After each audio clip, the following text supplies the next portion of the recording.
Falem qualquer coisa aqui, por Alô, favor. alô, alô. Ótimo.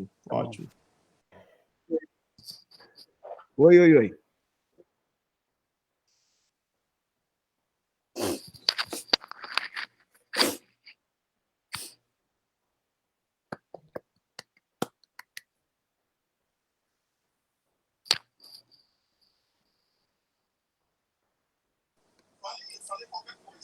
Oi. Alô. Ao vivo. Alô? Podemos falar, começar? Podemos, Glaucio. Mete bronca. Olá, pessoal, tudo bem?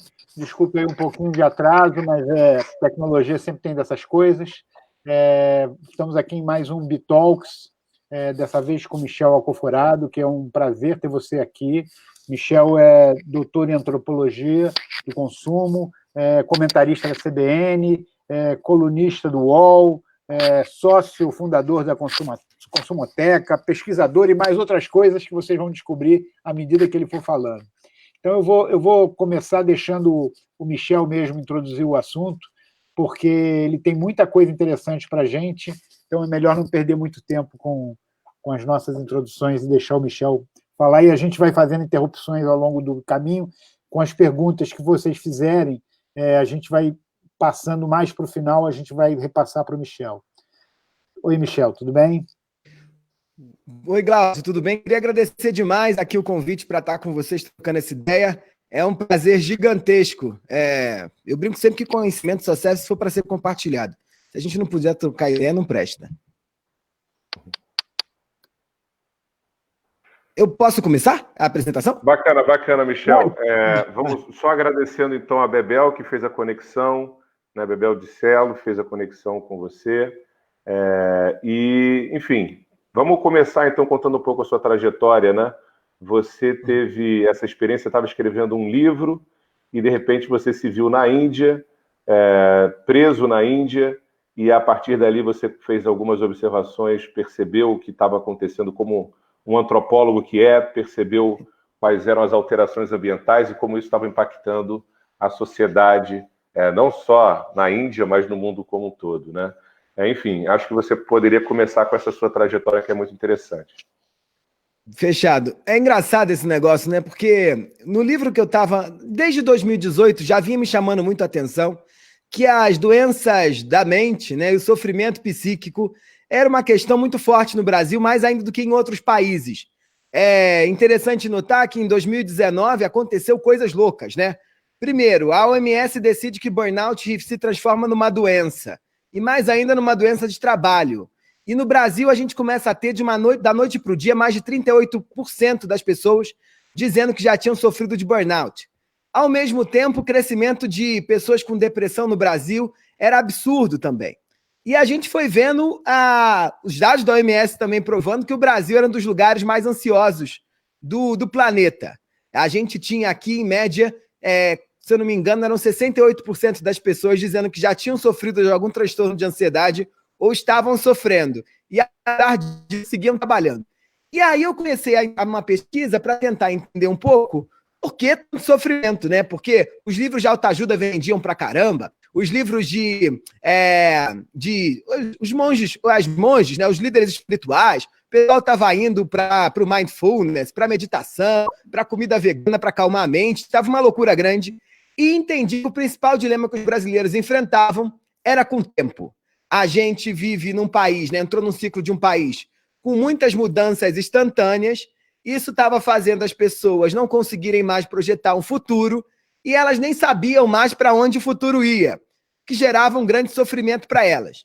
E fui ouvindo as pessoas dizendo, olha, esse é um fenômeno mais brasileiro, cada cultura muda. Decidi ir para a Coreia do Sul, porque a Coreia do Sul, da noite para o dia, virou um país tecnológico, queria saber o impacto da tecnologia sobre isso. Depois disso, decidi que eu precisava ir para Israel, que é um centro importante de tecnologia no mundo, né? Um celeiro de startups.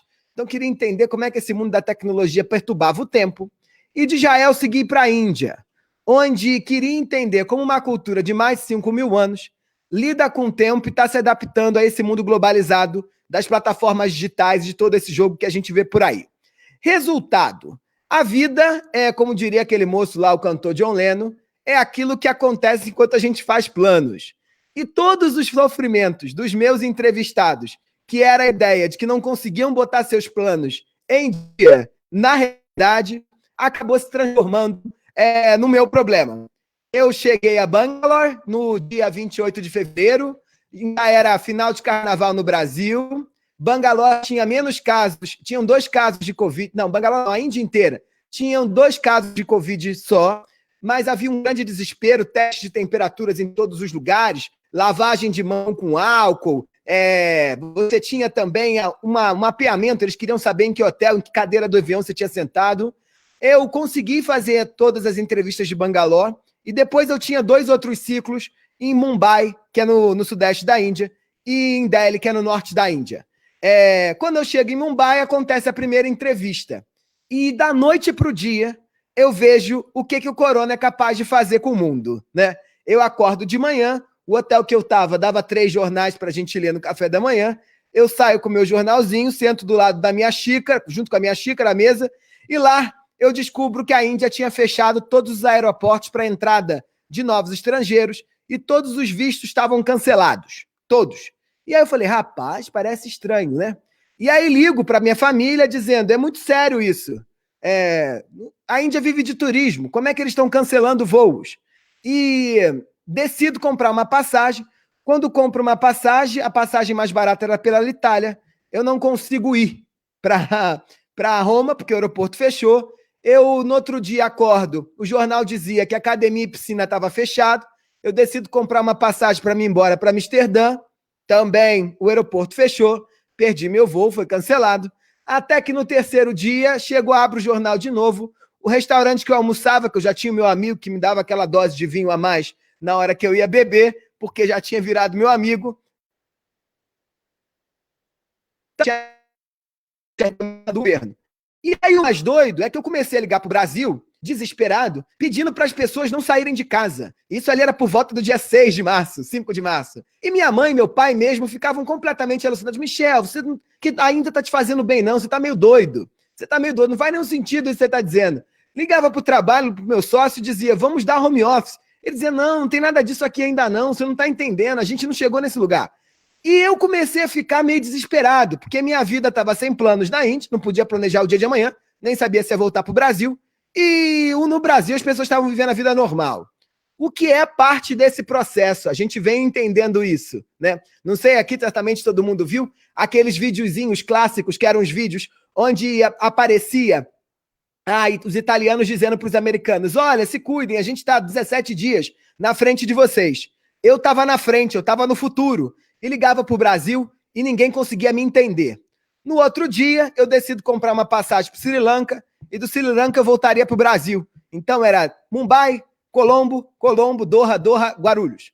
E no aeroporto, embarco, deixo a mala, recebo o stamp, passo na porta toda, entro no portão de embarque, na hora que a gente faz a fila, a moça grita, rapaz, fecharam a fronteira do Sri Lanka, vocês não podem embarcar. E nesse momento eu comecei a sentir coisas que todos vocês certamente... Primeiro que eu trouxe a sério. Como é que a gente se dá conta que essa doença é séria e como é que a gente se dá conta desse impacto na nossa vida? Quando há um elemento fundamental que é aquilo que a gente estava acostumado a ver de relação entre um tempo específico, um lugar específico, com um comportamento correspondente, se esfacela por completo. E aí o que você faz? Você fica completamente paralisado.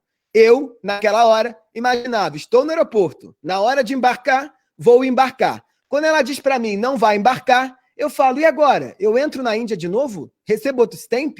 Mas eu vou para onde se eu não tenho hotel? E a minha mala? O que eu faço com a mala? Depois de recuperado a mala, sem saber o que fazer, eu fiquei rodando dentro do aeroporto por volta de 2 horas. A mulher da companhia aérea olhava para minha cara e dizia, mas... como assim? Por que você não vai para algum lugar? Eu dizia, para onde? Eu não sei para onde vou. Não sei se volto para o Brasil, não sei se volto para sei lá para onde. Até que consigo depois, volto para o hotel, consigo depois, 2 dias depois, voltar para o Brasil. Chegando aqui, entendo que meu livro do tempo, ele deixava de fazer sentido. E era melhor aceitar isso do que ficar esperando o momento que ele ia voltar a fazer sentido. Desde então, Contratei uma parte de uma equipe na China para me ajudar a entender esse futuro, dado que a gente está no passado ainda, né? Porque não chegamos nesse momento. E começamos a fazer uma pesquisa muito séria no Grupo Consumoteca, com ondas e também com investigações de mapeamento de outros lugares do mundo, para tentar entender um pouco o que vai ser esse mundo pós-corona, tá? Desse modo, eu acho que eu já vou entrar aqui na apresentação e trago aqui alguns pontos que eu acho que são importantes da gente colocar. Acho que agora tá. Eu tenho um gato que eu virei o evangelizador desse mundo pós-corona, tá? E por que eu virei o evangelizador desse mundo pós-corona? Sobretudo porque, do meu ponto de vista, e consigo facilmente defender isso, eu acho que dá pra gente dizer que vai ser esse mundo pós-corona. O futuro, por mais estranho que ele seja, ele não surge do nada. O futuro é construído pela gente a todo momento, no presente. Então, se você olha para o presente, você consegue entender o futuro. Então, discordo desses analistas que dizem que a gente não pode e não conseguirá entender o que é esse futuro. Mas também há um outro ponto importantíssimo que eu tenho entrado aqui no Evangelho, que é uma dificuldade que os executivos e os clientes, né, têm enfrentado ainda, que é entender que esse mundo não vai ser igual àquele que a gente deixou. O Átila Yamarino, que é um grande youtuber, um grande comunicador, né, de maneira geral, e também doutor em microbiologia e epidemiologia, deu uma entrevista maravilhosa na BBC dizendo que o mundo do pós-pandemia não seria como antes. E aí eu fiquei relendo a matéria esperando o momento que o Átila ia me dizer qual é o mundo que vai vir então. Ele, óbvio, como epidemiologista, ele não consegue dizer isso, porque esse mundo que a gente vai ver daqui para frente é o mundo construído pela gente. E a gente é o grande culpado desse processo. Mas, Michel, vai ser diferente mesmo? Ontem mesmo de manhã eu ouvi isso. Hoje, certamente, vou ouvir em algum momento. CEOs, VPs, diretores, gerentes, todo mundo, de certa forma, está ainda querendo acreditar que o mundo que a gente vai viver daqui para frente é parecido com o mundo que a gente viveu. Eu diria, para a gente começar essa conversa e até o debate, que não vai ser. Não vai ser por quê? Porque pandemias, em qualquer momento da história, têm um papel fundamental de reorganizar por completo as sociedades por onde elas passam e elas transformam todos, não sobra ninguém. Todo mundo vira outra coisa. A gente pode passar pela peste bubônica do século XIV, que fez com que Portugal fechasse as fronteiras com a Espanha e entendesse que tinha um mar. E esse período de que Portugal entende que tem um mar faz com que eles desenvolvam não só uma marinha capaz de descobrir o planeta, mas também consolide o seu Estado Nacional. Portugal só virou o que virou no século XV por conta da pandemia, da reorganização da pandemia no século XIV. Ao mesmo tempo, quando você pensa na gripe espanhola, ou mesmo na pandemia de sífilis, ou mesmo na AIDS há anos atrás, a gente, depois desses momentos, nunca mais foi o mesmo. Ninguém aqui que está nos assistindo, e aqueles que tiveram a sorte de serem jovens antes dos anos 80, ninguém nunca mais transou do mesmo jeito depois da AIDS, né? Então, esse processo de reorganização, ele está posto. Não há pandemia que aparece sem deixar sua marca muito clara. Só para vocês trazerem aqui, terem uma ideia, né? É importante a gente olhar que toda a crise, é verdade, ela traz uma mudança atitudinal bastante forte. Mas a gente tem que entender que essa é uma crise diferente, porque essa não é uma crise do sistema. Essa é uma crise extrasistêmica, na medida em que vírus não fazem parte, teoricamente, do nosso dia a dia quando a gente acorda e repara, eu acho que pode ter um vírus. Não. Se você mora perto de um vulcão, ele pode ter uma erupção e você leva isso em consideração. Se você espera isso. Se você mora perto de uma área com grandes abalos sísmicos, você espera um terremoto, por mais que seja uma surpresa. Se você vive dentro do capitalismo, você entende que pode ter uma crise econômica. Se você, por exemplo, mora num lugar com rusgas culturais e políticas bastante fortes, a ideia de um ataque terrorista é presente. Ela não é uma novidade. Agora, um vírus, ninguém imagina e ninguém espera. Porque vírus são seres invisíveis. Mas quando eles entram nos nossos corpos, eles cobram da gente um novo comportamento. E aí é interessante a gente olhar a família do coronavírus. O corona é um dos vírus da família SARS. Ele é o 6º vírus da família SARS. Os vírus da família SARS são aqueles que dão, como sintoma principal, crises agudas de respiração, né, no sistema respiratório. E é interessante ver que nos primeiros ciclos epidêmicos, né, ele nasceu nos anos 80, nos anos 60, a primeira vez que apareceu, 68, depois ele teve ali um movimento bastante forte no Oriente Médio também, mas a primeira epidemia de SARS mesmo, ela veio ali no começo dos anos 2000, que é quando a gente tem a gripe aviária lá na Ásia. O que aconteceu com a Ásia? Qual foi o grande ensinamento que o SARS cobrou deles? Primeiro ponto é preparo para outras pandemias. Então, esse é um negócio que a gente precisa se preparar aqui. Não fique tranquilo. Então, fique tranquilo que se essa pandemia não mudar a sua vida por completo, a próxima mudará. E todos os futurólogos já apontam que viveremos num mundo de pandemias subsequentes. Então, esse é o novo normal. Você já está vivendo, de certa forma, o novo normal.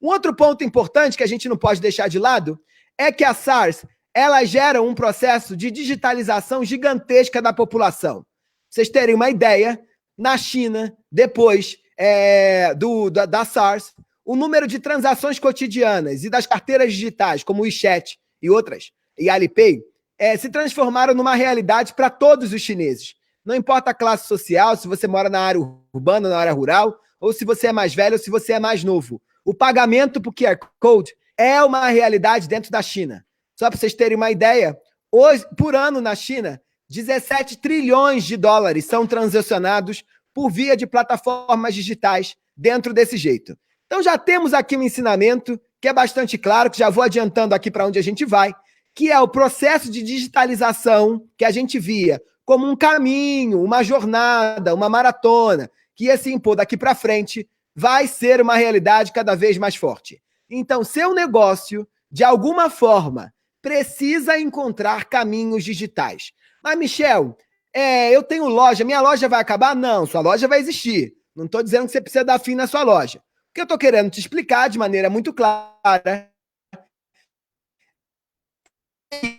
você precisa encontrar outras alternativas para além do varejo físico, para conseguir construir algum canal de conexão e de comunicação com o teu consumidor via plataformas digitais. Mas pandemias mudam, mas elas mudam como? 4 pontos são importantes em qualquer pandemia da história da humanidade, tá? Primeiro é que ela acelera a ideia de limpeza.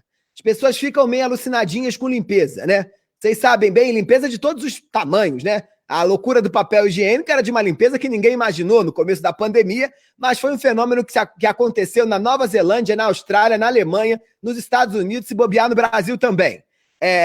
O processo da limpeza está presente em qualquer pandemia. E a gente sai de pandemias um pouco mais limpos, né? Só para vocês terem uma ideia, na China, depois desse processo ali de 2002, 2003, as vendas de sabonete e as vendas de perfume aumentaram drasticamente. Aumentaram por quê? Aumentaram porque as pessoas queriam se sentir limpas, mas elas também queriam provar para os outros que elas eram limpas, como cheirando bem, né? Então, limpeza, se você está aí me escutando, trabalha com alguma categoria de limpeza, bem-estar, perfuminho, coisa que limpa a pele, limpa a casa, boa sorte, você vai bater tua meta.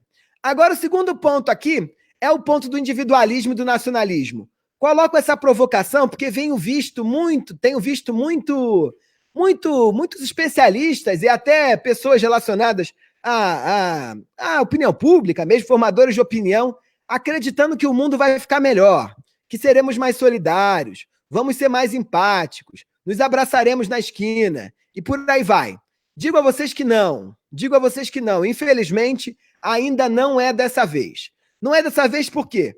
Porque processos pandêmicos trabalham na loja, sobretudo quando eles vêm alinhados, igual a gente está vendo agora, a uma crise econômica gigantesca. Você tem uma lógica muito forte de farinha pouca, meu pirão primeiro.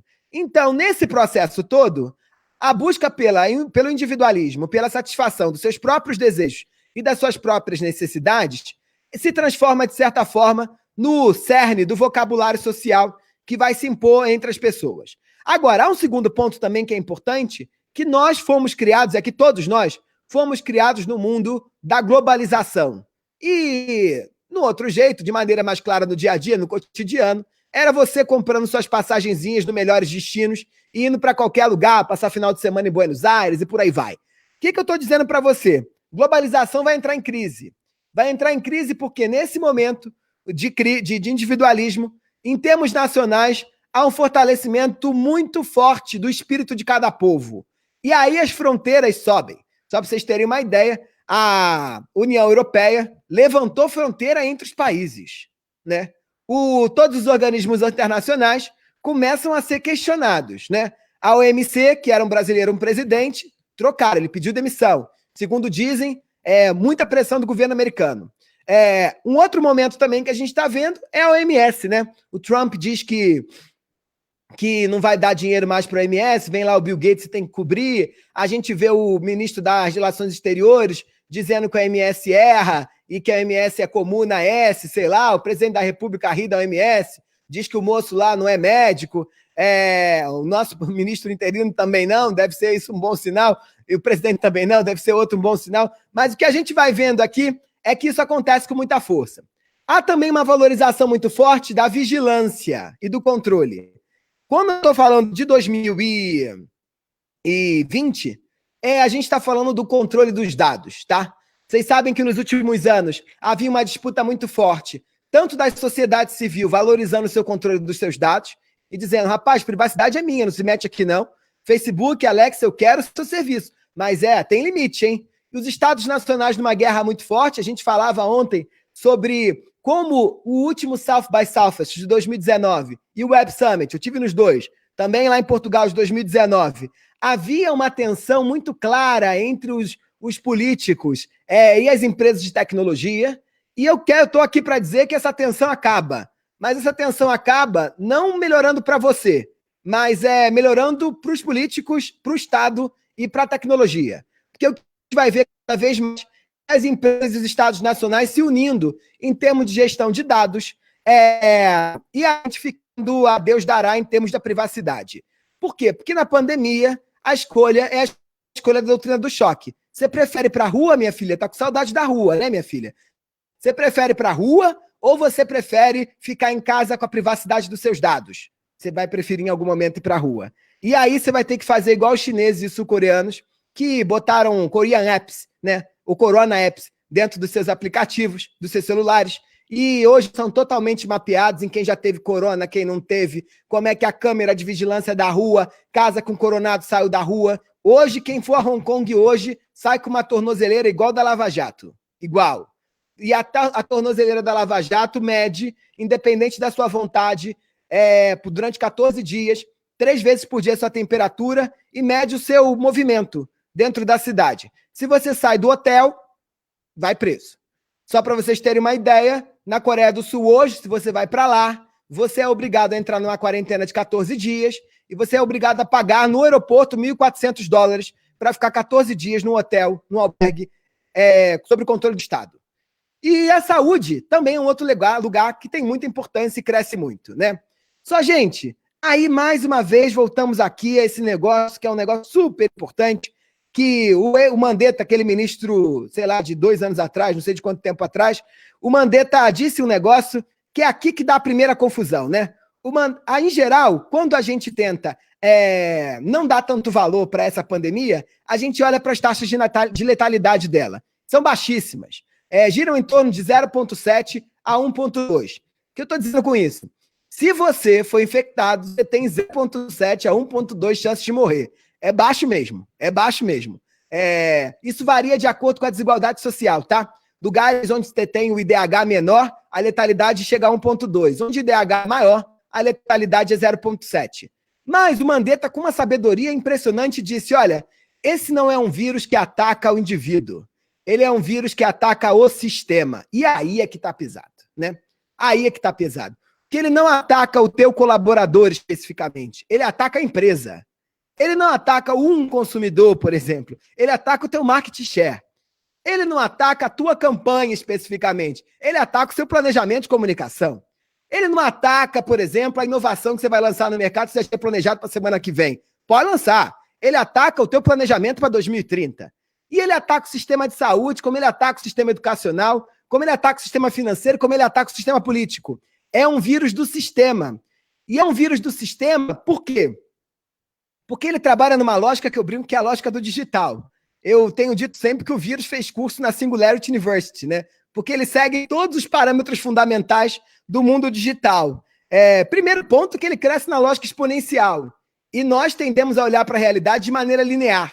Então, quando ele faz a disrupção, ele pega todo mundo, faz os 6Ds lá do Peter Diamandis, naquele livro Organizações Exponenciais, ele já levou todo mundo para o saco e ninguém mais consegue dar conta dele. Então, essa lógica é a mesma lógica que me fez, por exemplo, chegar para um banco, um grande banco, há 8 anos atrás, e dizer, compra XP, querido. E ele disse, não vamos comprar não, que isso é um bando de menino. É um bando de menino. Qualquer dia que a gente estão brincando, isso não vai dar certo. E aí um dia XP leva todo mundo. E aí fica caro para comprar XP. E é o mesmo motivo que fez, por exemplo, eu chegar para um outro banco e no começo, quando o Nubank só tinha 5 mil clientes, eu disse, compra Nubank. E aí eles disseram, não. Como é que não vai cobrar anuidade? Esses meninos vão falir daqui a pouco. Como é que vai cobrar anuidade? Nubank hoje é incomprável, né? Pelo menos do ponto de vista desses grandes bancos, eles vão ter que suar, rebolar no jogo aí para conseguir comprar o Nubank. O jogo é que essa doença, ela cresce numa lógica exponencial porque ela trabalha no principal objetivo do digital, que é, primeiro, ela democratiza, ela desmonetiza e ela digitaliza tudo, né? Digitaliza a gente, digitaliza os nossos corpos, digitaliza os serviços. E mais do que isso, ela cresce na lógica do member get member. 1 traz 3, né? Então, se você manter tranquilo, 1 traz 3 ou traz 4. E é a mesma lógica, se você entra no Uber agora, o sonho do Uber é que você traga 3. O sonho de qualquer plataforma é que você traga 3. Então, o Corona, ele é quase como se fosse uma plataforma de atualização digital, porque ele impõe a todo mundo da noite para o dia o tal do mindset do novo mundo, do mindset digital. E ele faz isso como? Ele faz isso em 2020 apostando nesses 3 elementos, que chamo de desmaterialização, asepsia e descontextualização. Rapidamente, só vou abrir o conceito para a gente entrar mais detalhadamente em como é que o Corona faz isso e como é que esse conceito impacta a sua vida. A desmaterialização é a possibilidade de materializar qualquer comportamento, produto e serviço. É isso que você viveu de hoje para cá, né? Só para você ter uma ideia, 43% do Brasil hoje faz home office. Só para você ter uma ideia, eu estou falando aqui de materialização de serviços e uma digitalização de consumidores que nunca tinham comprado online, né? Então, essa desmaterialização é uma migração por completa da vida real para a vida online, mas o ponto que se avizinha aqui, precisa ser muito bem detalhado, é que muda a nossa percepção sobre o online. O online, antigamente, a gente achava que ele era o offline piorado, né? Então, você dizia, todo mundo aqui sabe, vamos marcar uma reunião? Vamos.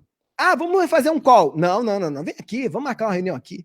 Não, mas dá para resolver isso aqui num call. Aí você saía daqui, ia pro seu cliente, ele brigava lá para arrumar uma sala, arrumava a porcaria da sala, vocês sentavam num lugar, tipo, que era um banquinho na esquina, assim, quase na escada, falava 5 minutos com ele, você já voltava. Era bom que dava para economizar ali, às vezes, no desconto do estacionamento, porque nem caía no tempo da cobrança. Mas precisava encontrar. A gente agora vai conseguir decidir que momentos que eu preciso encontrar e que momentos que não precisa. Inclusive em relação afetiva, hein? A gente vai entender que tem momentos que é melhor transar online, tem momentos que você precisa transar realmente, no real. A gente vai entender que tem momentos que você precisa encontrar e tem relações que podem acabar só na sala de bate-papo do UOL, batinha underline, tecla da onde, está vestindo o quê, né? Esse processo de entender o que serve para tal coisa é um dos apelos fundamentais desse ciclo de aprendizado que estamos vivendo agora, durante a quarentena da desmaterialização. O segundo ponto é a asepsia, né? A gente está falando aqui não só de uma busca por limpeza, mas eu estou falando de como é que eu transformo pontos de contato em conexão. Porque toda interação entre marcas e produtos e marcas e consumidores precisam daqui para frente contar com mediadores de segurança. Como é isso? Caramba, máscara é a regra, é o teu mediador de segurança quando você vai para a rua. Mas o varejo que abre vai ter que ter cada vez mais. Ponto controle de aglomeração, vai ter que ter controle de temperatura, vai ter que ter controle de álcool em gel, vai ter que ter uso de máscara, luva. Quais são os mediadores que eu mostro para o meu público que eu sou seguro? Putz, e meu processo de venda, Michel, ele era naquele quiosque, a moça corria atrás das pessoas dizendo, quer cartão? ou se não quer plano sei lá do quê, como é que a gente faz agora? Vai ter que arrumar um jeito de desmaterializar isso ou transformar essa relação numa relação extremamente segura. Como é que você mostra para o teu consumidor que aquilo é seguro? Mas, Michel, meu consumidor adorava pagar a fatura dele do cartão na loja. Caramba, se ele agora for começar a pagar no online, como é que você coloca para ele que isso, a transação financeira no online ou qualquer compra digital é também segura? Nesse processo, o que a gente vai vendo? A gente vai vendo aqui que um outro terceiro D, que é o da descontextualização, é muito importante também. Porque vocês sabem que a vida da gente da noite para o dia virou um grande fluxo. Não tem mais diferença, né? Todo dia é a mesma coisa, todo dia é igual, não há qualquer separação. A vida virou a mesma coisa. A segunda você faz dieta, a quarta você já cava, a sexta você já estava no happy hour, e o sábado e domingo você ia para a galera, agora todo dia é igual. Todo dia é igual. E durante muito tempo, contexto foi consumo. Sem contexto, a gente não consumia. Você comprava roupinha para ir na festa. Se não tem festa, você não compra roupinha, né?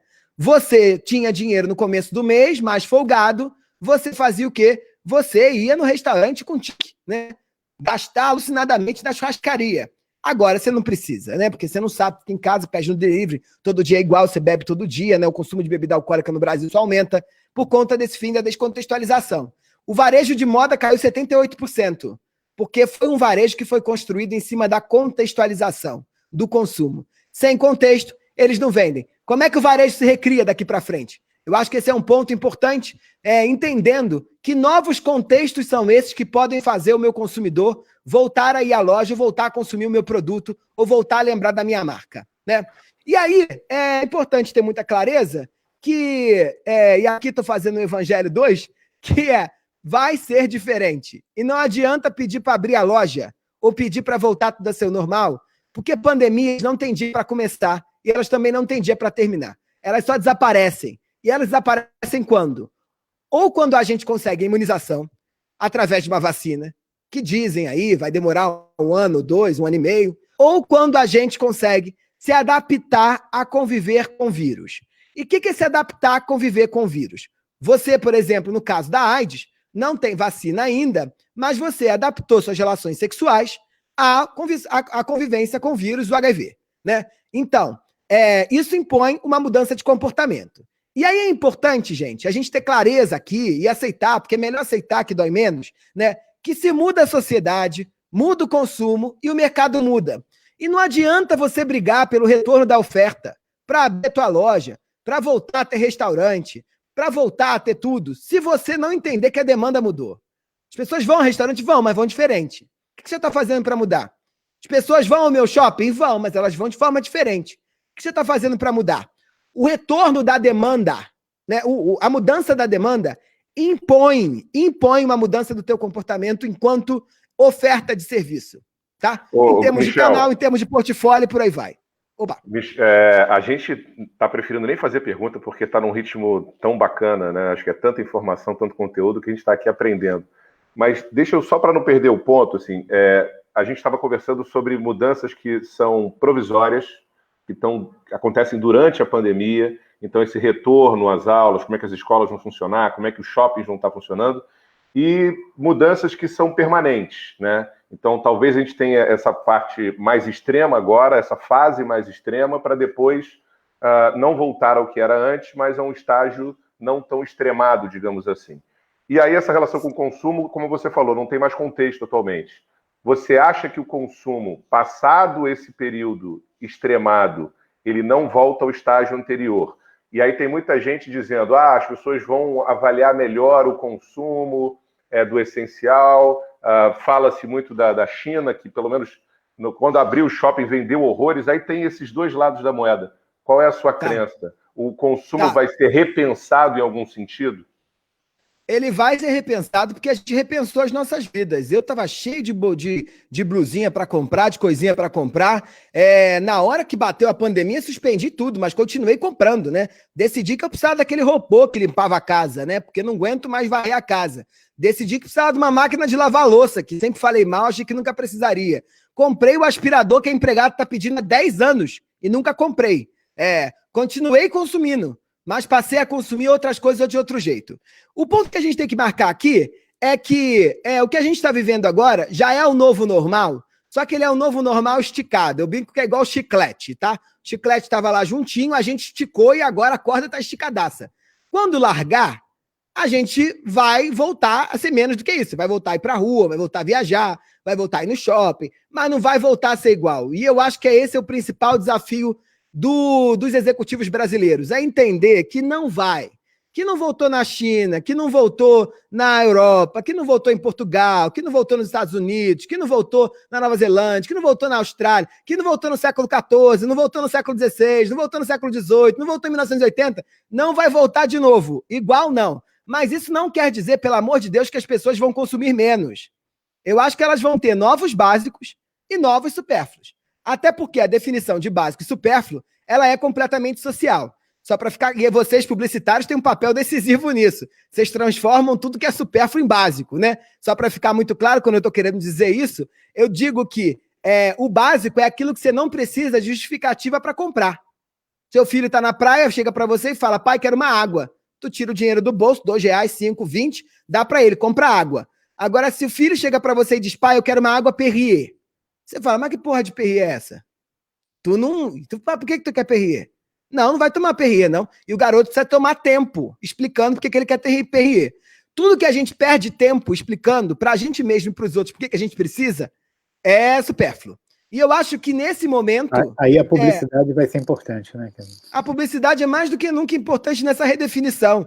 É muito doido que eu tenho dito, Glaucio, que a gente voltou para umas métricas muito velhas, assim, parece que voltamos ao começo dos anos 90.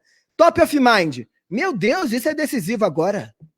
Porque nesse momento que está tudo suspenso, o mínimo que tu pode garantir é ser lembrado. Se tu não tá vendendo, tu tem que ser lembrado. Eu brinco sempre, não vai vender, seja lembrado.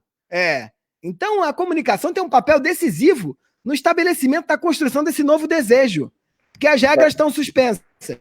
E a própria cultura da empresa, né? A gente fala também, assim, hoje olhar para os funcionários, né? Quando a empresa deixa de ter um escritório, boa parte das empresas, claro, a gente está falando daquelas que podem operar no trabalho remoto, o que sobra é a cultura da empresa, né? Porque agora você não tem mais um escritório, a própria loja, você não tem, algumas marcas não tem a loja como um lugar de experiência e de criação de cultura. Então, onde está a cultura agora? Ela é a base, né? Porque você tem essa fragmentação nesse mundo digital. O ponto que você coloca está relacionado ao A de asepsia, que é o seguinte, porque a gente achou durante muito tempo que para ter comunhão tinha que ter contato, né? Você podia até assistir o Padre Marcelo Rossi na televisão, mas bom mesmo era ver o Padre Marcelo Rossi no meio da multidão, dormir na fila, porque a gente achou que a vibe, a comunhão, a união, a percepção comum só era possível diante do encontro, do contato. O que a gente tem que construir agora é que conexão constrói isso também, né?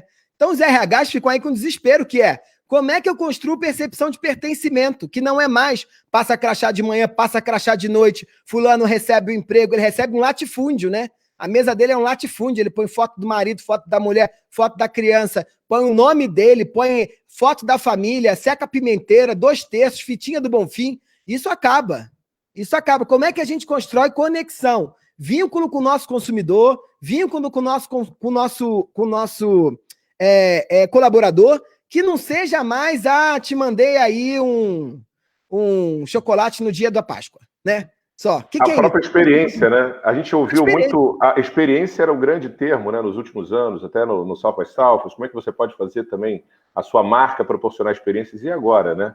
Como é que você cria essas experiências nessa nova realidade que você tem a desmaterialização do mundo, né? E eu acho que ficou melhor. Olha que maravilha. Toda vez que a gente estava no mundo material, de 2 meses atrás, o teu limite era a realidade. No digital não tem limite, você pode inventar o que você quiser, né? Você pode ser o que você quiser. Então, para a indústria criativa, eu acho que é o momento para surfar. Para quem é do marketing, eu acho que é o momento para surfar. Porque o digital não tem limite, ele é o universo da megalomania. E eu tenho dito sempre, quando eu faço palestra para o Sebrae, ou para pequenos grupos, organizações, no Brasil ou mesmo fora, porque é uma preocupação muito grande, sobretudo nos Estados Unidos, Nova York. Eu outro dia fiz uma palestra, porque tem muito aquele comercinho de bairro, e aí eu digo, olha, A dificuldade antes era que só Louis Vuitton podia comprar uma flagship no Village Mall. Não dá para Michel Alcoforato começar a vender, sei lá, óculos e comprar uma flagship no Village Mall. Mas no digital, o site da Louis Vuitton e o meu é igual. É a mesma coisa. Aperta num botão, vai o cartão, sai produto, né? É a mesma coisa. A experiência, ela é muito mais passível de uma concorrência.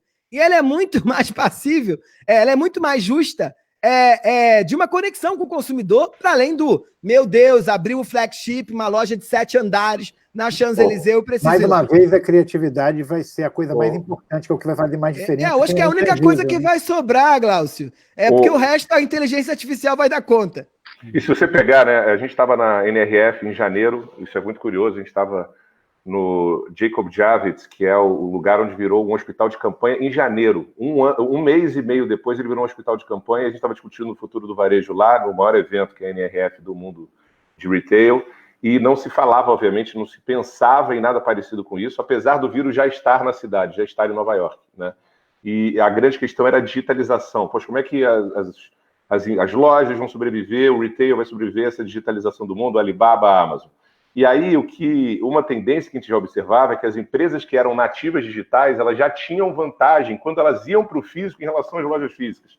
Então, você falou do óculos, a Warby Parker, né, que é um varejista. Os primeiros a comprar uma lojinha no Sul.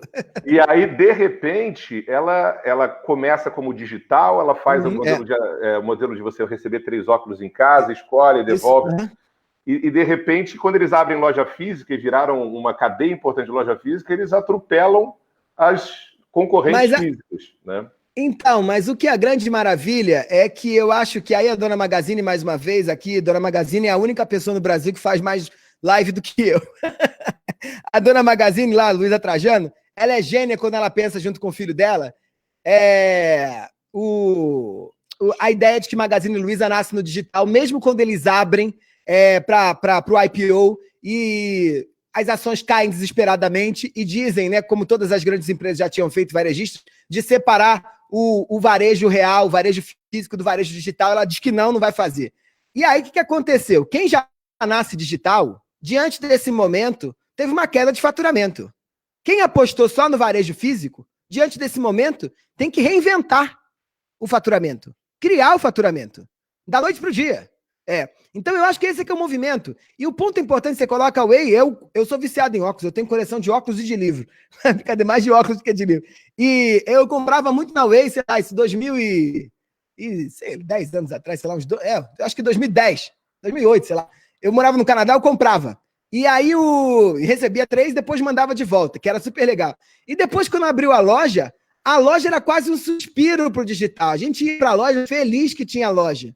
É diferente de quando você só tinha loja e abria o e-commerce, tá? O movimento de construção de vínculo com o consumidor é outro.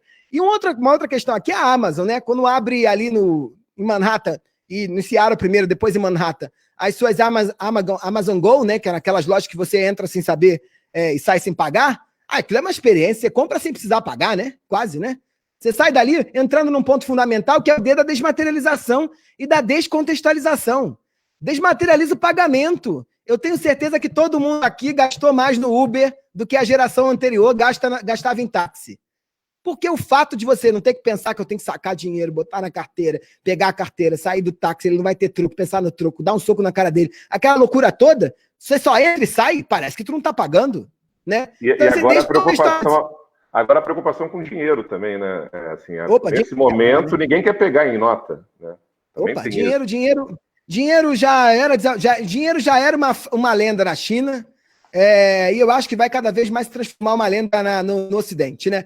Só para vocês. E aí me preocupa a Europa, tá? Porque a Europa muito, muito apegada à notinha ainda, né? Então a inovação na Europa vai ter que dar um boom da noite para o dia, senão vão ficar para trás. Você tem uma ideia? Como eu estava dizendo, né? 17 trilhões são feitos de transações digitais na China, mas eu tive na Coreia. Coreia é o lugar do mundo com o maior número de transação via cartão de crédito ou débito do mundo. Se eu não me engano, 92% das compras são feitas via crédito ou débito.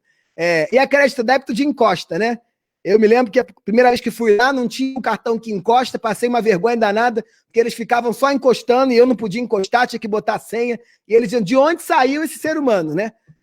Porque a gente estava no passado, né? Então a gente precisa correr aí. Você fala, para voltar até ao seu pensamento, você fala muito do mindset, né? Que a gente já tinha, já estava esperando esse futuro, né? Então ele estava para acontecer daqui a 5, talvez 10 anos, e o que o Corona fez foi acelerar um futuro já que a gente já estava esperando. Né? Eu estava chegando. Vamos lá, Michel. Claro, por favor. Tá, então era justamente aqui que eu ia entrar, que a gente não vai entrar nesse novo normal, e trago aqui alguns dados que são desse processo de mudança, tá, gente? O que a gente vê aqui como muito importante? É importante, esses são dados do Boston Consulting Group, um parceiro nosso, eu trago aqui porque eu acho muito importante. Primeiro, a gente começa a dar mais valor para a ideia de conexão, né? Estreitamento da conexão. E a gente começa a investir pesado no setor de wellness e de health, que a gente vê ali como novidades que chamam a atenção, tá? Primeiro, é a valorização do hábito de cozinhar em casa. Então, restaurante vai ter que ajudar a ensinar a gente a fazer a receita. Isso tem valor. Isso tem valor. Se o Alex Atala me mandar os produtos que ele tem lá, que ele traz do Pará, e me ensinar a fazer o tacacá, tucupi, tacacá lá do que na minha casa, isso é valor, isso vale dinheiro, isso é conexão, isso é oportunidade de mercado. Há uma valorização muito grande do Back to Basics, né? Que básico é esse novo? E a gente vê também a descoberta do digital como uma conveniência. E aí, quando eu falo do digital como uma conveniência, é trabalhar, inclusive, as fases do digital por outros caminhos. A Reserva, que é uma marca que já nasce com uma cabeça bastante nova, ela tem o WhatsApp dela, chega a ser até chato, né? De tanto que o fulano pergunta se você usou a roupa, gostou da roupa. Isso era um negócio que cada vez mais vem ganhando sentido. A gente vê um movimento forte nisso. E repara, por isso que eu digo que o novo normal já está aqui, tá, gente? Quando eles perguntam para as pessoas em relação a essa quarentena que eles estão vivendo, a uma série de fatores, o que eles não estão gostando de fazer dentro de casa, o que eles estão adorando, repara que tudo isso aqui, de certa forma, são comportamentos que vão vir para ficar, né? E são comportamentos que a gente já estava pensando, já estava discutindo. Era compra online, eles estão amando. Cozinhar em casa, estão amando. Aula virtual e homeschooling. Não vou voltar mais para a escola? Vai voltar. Mas vai voltar de um outro jeito, né? Talvez mesclando aula em casa, aula na rua, porque o povo está gostando, né? Trabalhar de casa, o home office, né? O home office também, ninguém quer ficar preso dentro de casa, isso que a gente está vivendo agora não é home office. A gente vê todo aqui, o delivery, né? Como veio para ficar. Todo esse modelo veio para ficar, né? Veio para ficar. E o que vai ter? O que as pessoas estão sentindo falta? Estão sentindo falta da materialidade da vida. E aí isso aqui vai ter que virar outra coisa, tá? Isso aqui eu acho que se impõe como regra, e isso aqui se mantém, mas vira outra coisa. Não vamos viajar como viajávamos. Comprou uma passagem, fui passar o final de semana em Buenos Aires. Não vai, né? Vamos pro cinema, um em cima da cabeça do outro, fulano sentar no chão, a lata de pipoca, compartilha a pipoca. Por agora, você não vai ficar compartilhando pipoca, nem um canudo do restaurante, e nem sentando grudadinho no outro do lado, né? Como é que vai ficar esse entretenimento e essa experiência de eventos fora de casa? Talvez vamos ter que fortalecer o drive-in, né? Como é que vai ficar comer fora de casa? Em Nova York, todos os cardápios agora já estão num processo de transformação de serem cardápios descartáveis, né? Cada um tem o seu. A comida para compartilhar some. A gente tem o nosso próprio talher que vem dentro de um lugar já higienizado. Então, esse processo é algo que acontece. Mas, Michel, se abrir muda, o pessoal vai voltar a viver a vida normal? Não. A pergunta deles que eu adoro é eles dizendo que tem duas grandes variáveis aqui que ajudam a gente a voltar a sair para viver o normal, tentar fazer tudo que a gente fazia antes. A vacina, um tratamento e menos casos. O Brasil está na contramão da regra. Então, o achatamento da curva é algo que os empresários deviam estar pedindo, porque o achatamento da curva é um elemento fundamental para fazer com que o povo saia de casa para lazer, para comprar comida e coisa essencial, e para comprar coisa não essencial, e para o varejo de maneira geral. Então, peçam um achatamento da curva para o novo normal chegar logo, né? E aí a gente olha aqui que o digital nos Estados Unidos cresceu de uma maneira absurda. Reparem, A gente sai de 17% em 2020, no janeiro, para dezembro a gente chegar em 20%, em categorias que eram inimagináveis. A gente sai de livros, que era o primeiro ponto da categoria no Brasil, né, e no mundo todo, né, à toa que a Amazon começa com livro, primeira coisa que você compra online mais tranquilo. E aí, ó, o povo chegou na comida no Brasil. O supermercado vendeu como nunca. Vendeu como nunca. Os caras tiveram um crescimento de 96%. Só para vocês terem uma ideia, no mercado digital eles saíram de 4% para 7%. Quase dobraram de tamanho. Isso com um consumidor completamente novo. 40% das transações online foram feitas por pessoas que nunca tinham comprado na internet, né? E aí, o que a gente está dizendo aqui? Ligando a sua pergunta, é que esse novo normal que a gente vai viver é o novo normal que já estava prometido desde a 4ª Revolução Industrial. É o novo normal do capitalismo informacional. É o novo normal da era da informação, né? Esse aqui é o novo normal que se impõe, onde a gente deixa de dobrar a quantidade de dados disponíveis no mundo, informação disponíveis no mundo, a cada 8 anos ou a cada 10 anos, e a gente passa a dobrar a cada 12 horas. Isso aqui é quando o 5G se instaurar. Esse novo normal, que é o novo normal do software, ele cobra numa completa conexão do humano com a máquina. Ele cobra também que a gente mude a maneira como pensa a gente mesmo e pense o próprio colaborador. Não é mais, eu contrato fulano e ele chega a presidente porque ele tem 40 anos de empresa e ele tem muita experiência adquirida e certamente vai me trazer retorno de sucesso. Ou ele também não é um lugar que contrata mais pelo jeito como eu, que fui treinado típico milênio, ou vocês que criaram os seus filhos ou foram treinados assim, que era, estude que você vai ser feliz ou vai ter retorno. A gente conhece um monte de gente que estudou e não deu em nada na vida em termos financeiros, né? Ou gente que não estudou nada e deu muito certo. Então, esse modelo de saber já não faz mais sentido. E aí, na Índia, lá em Bangalore, eu conversando com esse cara, muito interessante, ele disse para mim, olha, se formou há mais de 5, 6 anos e nem me importa a faculdade. Eu nem pergunto. Nem me importa o que estudou. O mundo mudou tanto que pouco me importa. O que interessa? É o saber ser. É a biografia. É a tua história. É a história que você conta de você mesmo. Essas são as habilidades mais procuradas. E nesse ponto, aí a gente começa a entender quem são os novos CEOs, né? E como é que o CEO constrói marca para a organização. A gente olha a Dona Magazine Luiza aqui, ó. A Dona Magazine, ela tem bem mesmo soft skills. Para além de uma cabeça, de uma capacidade de olhar o futuro absurda, boa parte dos skills dela, ela conseguiu nos soft skills, né? E agora, ninguém mais faz live mais do que a Dona Luiza, pelo seguinte, ela sabe que Magazine Luiza, precisa estar na cabeça das pessoas para ela se transformar em outra coisa nesse pós-pandemia. Então, o Instagram do teu CEO não pertence mais ao CEO. O Instagram do board, lá do 4º andar, 5º andar, 25 andar, eles estão sempre no andar acima da gente, não pertence mais a eles. Eles não podem ter foto com churrasco na piscina. O Instagram deles pertence às empresas.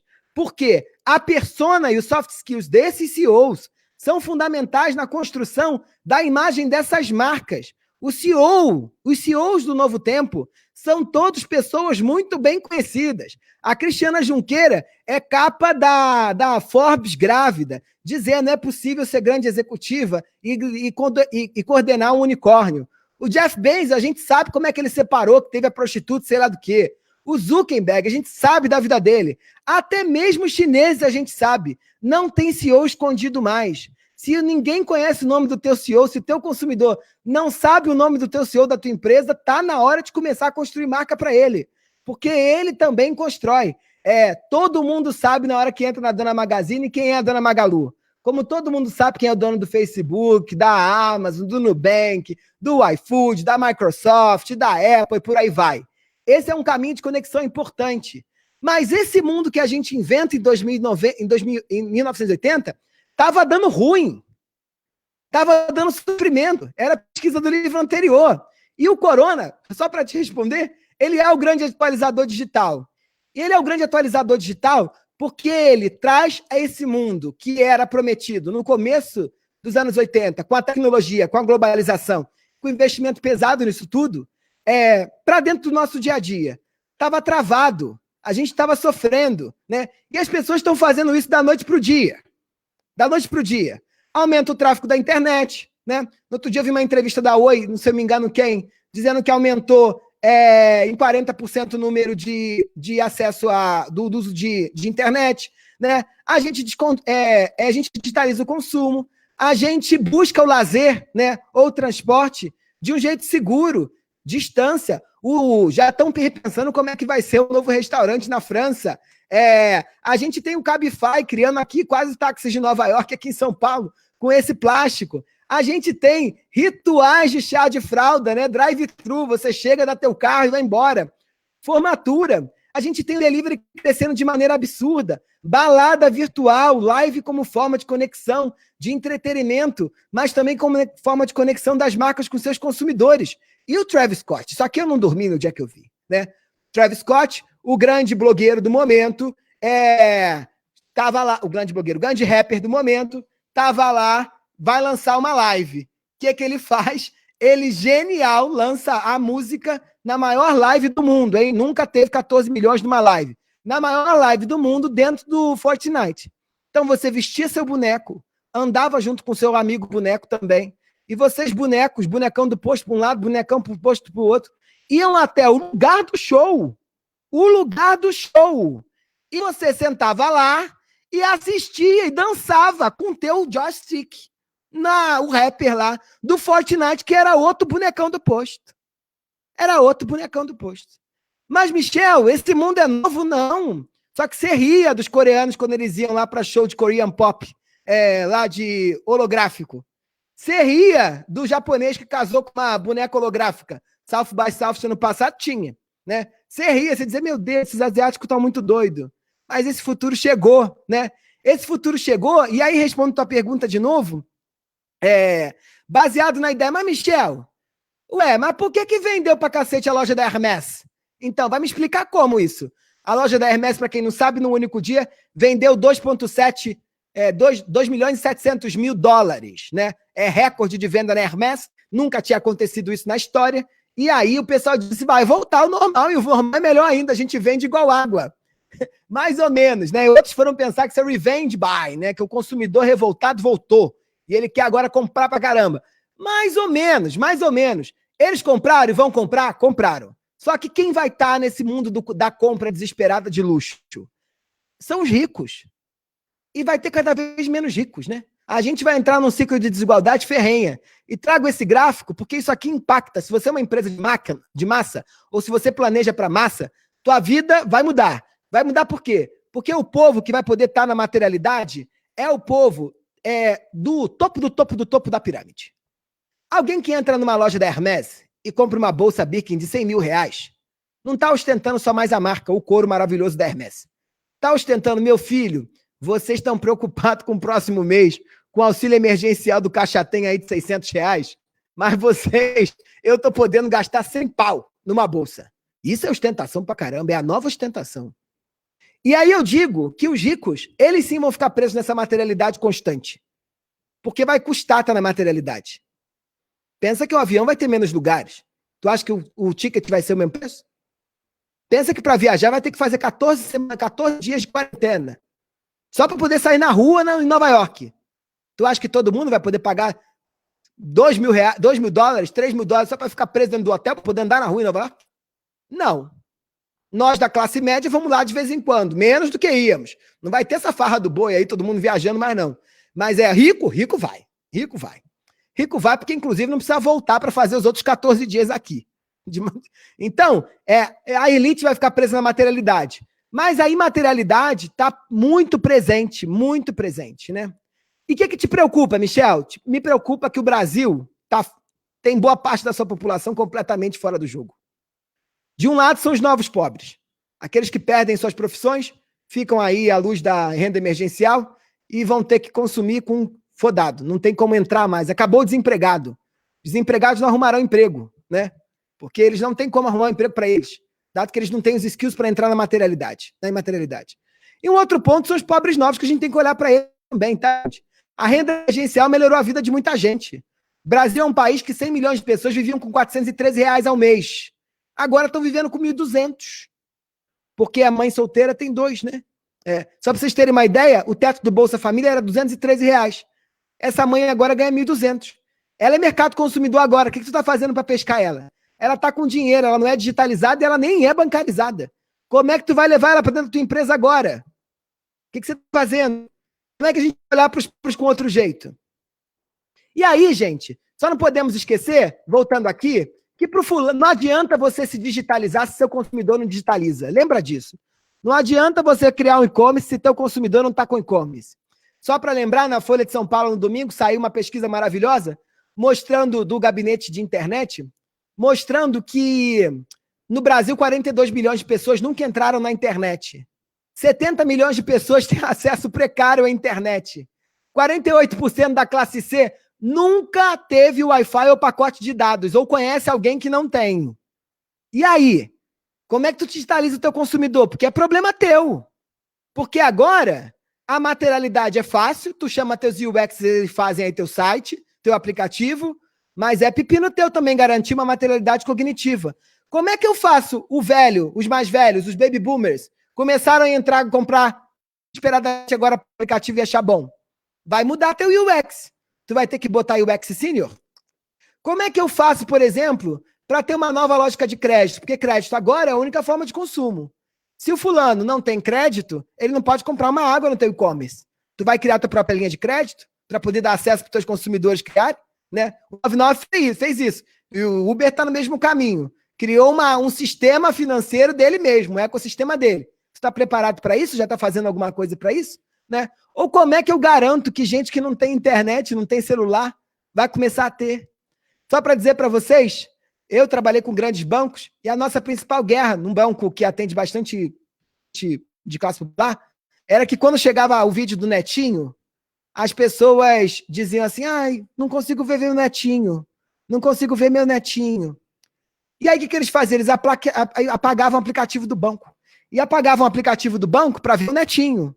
E esse netinho que aparecia ali deixava o banco do lado de fora. E aí, na hora que precisavam do banco de novo, o que eles faziam?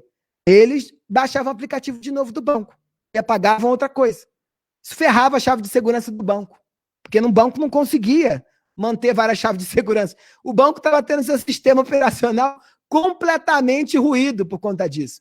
Como é que você garante novos usos, novos UXs? Esquece usuário, gente. Usuário não existe. O usuário é um ser que anda aí pelo teto, né? Não tem nome, não tem sobrenome, não tem classe, não tem nome, não tem nada. A gente tem consumidores, né? Eles saem de algum lugar. O usuário, em geral, é gente parecida com a gente mesmo. E agora tem um mundo de pessoas que não parecem com você, né? Então, só para terminar, esse é o último slide. Eu só queria dizer para vocês ficarem tranquilos que, apesar de tantas mudanças, o mundo do futuro ele é o do passado, só que com as contradições ainda mais acirradas. É o mundo dos anos 80 que foi posto para você e você estava não querendo acreditar nele, achando que só ia ser em 2050. Ele chegou agora em 2020. E ele chega como? Ele chega pela desmaterialização, ele chega pela asepsia e ele chega pela descontextualização. Eu acho que, se for para começar por algum lugar, começa por aqui. É isso. Obrigado, hein? Michel, incrível. Acho que é maravilhoso o seu speech, a sua apresentação. E aí, só para não perder o gancho, a gente até já passou um pouquinho do tempo, mas você falava que você não vai ter tantos ricos, que a gente vai ter um mundo mais desigual ainda do que já estamos, né? E, aliás, essa é a grande crise do capitalismo hoje, né? O capitalismo está em xeque, também boa parte por isso, nessa crise recorrente que a gente tem vivido, como que essa sociedade se sustenta a princípio tão desigual. Você acredita, e a gente estava conversando isso ontem, né, assim, na necessidade de uma renda do Harari, porque você vai ter o mundo imaterial e o mundo material. Uma boa parte da classe trabalhadora não vai conseguir fazer a transição para esse novo mundo imaterial. Você, na sua crença, que é um novo modelo de capitalismo que vai ter que, de fato, sustentar uma parte da população que vai estar fora do jogo, como o Harari coloca nos seus livros? Eu tenho certeza e eu tenho dito que todos nós que precisamos ganhar o nosso ganha-pão, que é um pouquinho melhor do que o básico, a gente devia estar lutando pela renda emergencial também. Porque todos nós trabalhamos aqui, de alguma forma, ou no sistema capitalista de produção, produzindo coisas. E a gente só pode produzir coisas que alguém queira comprar. Se não tiver ninguém para comprar o teu celular, não tiver ninguém para comprar o teu pacote 3G, não tiver ninguém para entrar no teu shopping, não tiver ninguém para comprar tua calcinha, não tiver ninguém para comprar tua maquiagem, não vai ter produção. E aí vai sobrar para a gente. Nesse mundo desigual, o ponto que... E aí, sobretudo, num contexto brasileiro, tá? Esse aqui é o país mais desigual do mundo, quando a gente compara o 1% dos mais ricos com 50% dos mais pobres. A gente só perde para o Catar, porque não é uma democracia. Mas o país democrático mais igual do mundo chama Brasil. E esse povo agora fica mais pobre ainda. 1% tem 20% da renda, né? Esse é o último dado do Brasil. E eu adoro que, assim, nesse call aqui, nessa live, deve estar pelo menos 4% do Brasil. A gente é o 4%, que em geral, quando a gente fala 1%, a gente lembra da Dona Magazine. Mas não, a gente parte desse processo, tá? E precisa ser lembrado isso. E eu e você somos 1%, tá? É bom a gente lembrar isso. E aí é interessante a gente entender que nesse modelo tem gente que não vai conseguir entrar. Não vai mais conseguir entrar. Não vai. E eu estou falando aqui, só para vocês terem uma ideia, se a gente mantém a renda básica emergencial de R$600, o Brasil sai dessa crise com 6% de miseráveis. Se a gente não mantém, se a gente dá fim nela, a gente vai para 23% de miseráveis. E miseráveis, 23% de miseráveis, num país de 210 milhões de pessoas, eu sou péssimo em matemática, por isso fiz antropologia, mas deve ser quase 50 milhões de pessoas. Né? Esse bloqueio, ele vem de antes da pandemia. Né? Ele, na verdade, o fim de muitos empregos, o fim só que está sendo acelerado pela pandemia. Então, isso já estava muito claro desde antes. E agora a gente está vendo que isso vai se acelerar e vai ficar material para a gente rapidamente. Exatamente. Sabe, eu brinco que é a síndrome do cobrador de ônibus. Todo mundo sabe que o cobrador não serve mais para nada, né? Todo mundo sabe. Todo mundo sabe que se a gente sentar com meia hora e botar um sistema aí, todo mundo já passa no tal do bilhete único em qualquer grande cidade. Todo mundo sabe que não faz mais sentido a gente pagar por aquela função. Só que é óbvio que na medida em que eu não consigo, eu tenho uma economia que não foi capaz de realocar esses caras, que são milhares, em algum lugar, nós temos que pagar o preço de ter aquele cara lá. Agora, diante da pandemia, deixa de fazer sentido da noite para o dia sem escolha. Eu já tive várias vezes na Índia, e na Índia é muito comum você ter um empregado que pega o teu celular, o outro que passa o álcool em gel, o outro que te dá o celular, o outro que passa, um que pega a tua mala. Isso é por quê? Porque precisa empregar 1 bilhão e 400 milhões de gente. Né? No Brasil, a gente, como tem uma massa de gente que, infelizmente, não pôde se inserir através da educação, a gente tem que empregar eles de algum jeito. Só que agora, diante do vírus, esses empregos vão desaparecer, porque, em geral, eram empregos do contato. Eram empregos do contato. E aí, o que a gente vai fazer? Não dá para digitalizar alguém cognitivamente, financeiramente, da noite para o dia. Você tá aí, ó, quanto tempo? TikTok eu já baixei, tem 2 anos, não aprendi a mexer ainda. Agora eu tô desesperado que entrou na moda, vou ter que fazer TikTok dançando. Imagina alguém que nunca pegou um celular, nunca entrou na internet, como é que entende? É uma outra cabeça. A internet cobra da gente uma outra forma de pensar. É o que o Harari coloca, muito pior do que a exploração que a gente se acostumou a ver no capitalismo, é a irrelevância. Né? Quando uma parte da sociedade é irrelevante, é muito mais grave ainda do que a própria exploração em si. Né? Mas o melhor disso tudo é que o Brasil já estava produzindo irrelevantes, e a gente, desde o fim da escravidão, já produz gente irrelevante, que a gente acha que é irrelevante. Né? Eu tenho falado muito sobre isso quando me convidam para debater agora a solidariedade em tempos de pandemia, e eu digo que a gente é muito solidário com gente que é parecido com a gente. Teu amigo precisar, o vizinho aí, uma graninha, tu empresta ele. Agora, se o moço da rua, tu não dá não, tu fala, preguiçoso, vai trabalhar. Então, gente que é não parecida com a gente já é irrelevante pra gente. O Harari fala isso porque ele não vive. Israel é um dos países menos desiguais do mundo. Não vive no Brasil, tem uma lei. O Israel tem uma lei que diz que o CEO só pode ganhar 44 vezes mais do que o cargo mais baixo da empresa. Então, quando o CEO está querendo comprar uma casinha melhor, precisa dar um aumento, o que o CEO faz? O CEO aumenta o salário da copeira, sem a copeira pedir. Isso é igualdade. Sabe quanto é a taxa de vezes, a quantidade de vezes que um CEO brasileiro tem em relação ao salário mais baixo da sua empresa? 500 vezes. De 400 a 500 vezes. Nos países nórdicos, você tem 4 vezes só a diferença da parcela mais rica. E é o que o Gessé Souza coloca como a nova ralé, né? Assim, o Brasil tem a nova ralé que a gente, infelizmente, se acostumou a conviver. O Gessé de antigamente, ele precisa ser muito lido. Porque depois, óbvio, eu entendo que ele foi falando para o grande público e ele aí ganhou um tom mais panfletário. Mas o Gessé da ralé brasileira precisa muito ser lido. O Gessé dos batalhadores precisa muito ser lido. São os 2 livros de Gessé de Souza, sociólogo importantíssimo, que estão muito preocupados com essas pessoas, ou que não estão inseridas no sistema, e ao mesmo tempo a gente coloca sobre eles a pressão de entrar no sistema, ou estão completamente, ou estão na guerra, né? Ele fala um negócio que na minha cabeça é muito claro, ele fala assim, fica difícil você cobrar para o fulano passar na USP em medicina, se ele não tem quarto para estudar, não tem uma cadeira com escrivania, com iluminação, cadeira Herman, que é bom para as costas, silêncio, bota música clássica. Por isso agora, né, Michel? A história do Enem ser adiado ou não é exatamente isso. Né? Assim, mas peraí, como é que é isso? Quem é que tem acesso à internet para poder estudar online? Né? Exatamente. Michel, incrível. A gente passou do tempo, mas acho que o público vai entender, porque foi muito conhecimento, muito aprendizado. Valeu, a gente sabe que a sua agenda é super corrida, mesmo, né, confinado, a gente sabe que você está aí na CBN, no UOL, você está produzindo muito. Obrigado por você ter cedido esse tempo hoje, essa manhã, com a gente aqui no Bitalks, tá? Foi um prazer e uma honra. Muito, muito bacana. Eu sei que você está para fazer um livro, se você quiser fazer um jabá do seu próximo livro aí, você pode até fazer, mas eu sei que ainda tem coisas que estão indefinidas, né?